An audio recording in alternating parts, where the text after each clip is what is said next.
वहाँदेखि र यहाँसम्मको कुरा थाहा छ, त्यस कारणले बोलेको छु मैले इन्डियामा हेर तेरो चाहिँ देशका चाहिँ ग्यारेज पितृहरू कहाँ छन्, तेरो वैकुण्ठ र चाहिँ स्वर्ग चाहिँ बन्द भएको छ, त्यहाँका पितृहरू सबै अहिले धरतीमा छ हेर भनेर भन्दाखेरि अहिलेसम्म कसैले पनि चाहिँ त्यसको चाहिँ वास्ता गरेको छैन। त्यसको परिणाम इन्डियाले भोग्नुपर्छ।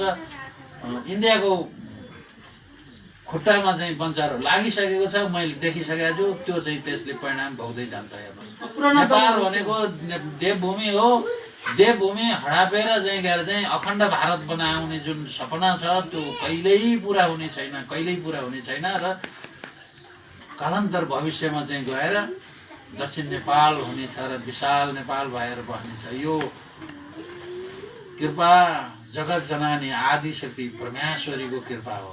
यो कसैले चाहिँ छेकेर रोकेर सक्दैन कसैले पनि। अब नेपालका पुराना दलहरू अहिले वहाँदेखि र यहाँसम्मको कुरा थाहा छ, त्यस कारणले बोलेको छु मैले इन्डियामा हेर तेरो चाहिँ देशका चाहिँ ग्यारेज पितृहरू कहाँ छन्, तेरो वैकुण्ठ र चाहिँ स्वर्ग चाहिँ बन्द भएको छ, त्यहाँका पितृहरू सबै अहिले धरतीमा छ हेर भनेर भन्दाखेरि अहिलेसम्म कसैले पनि चाहिँ त्यसको चाहिँ वास्ता गरेको छैन। त्यसको परिणाम इन्डियाले भोग्नुपर्छ।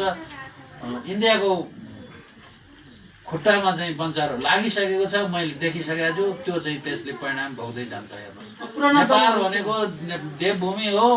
देवभूमि हडापेर चाहिँ गएर चाहिँ अखण्ड भारत बनाउने जुन सपना छ त्यो कहिल्यै पुरा हुने छैन र कालान्तर भविष्यमा चाहिँ गएर दक्षिण नेपाल हुनेछ र विशाल नेपाल भएर बस्नेछ। यो कृपा जगत जनानी आदिशक्ति परमेश्वरीको कृपा हो।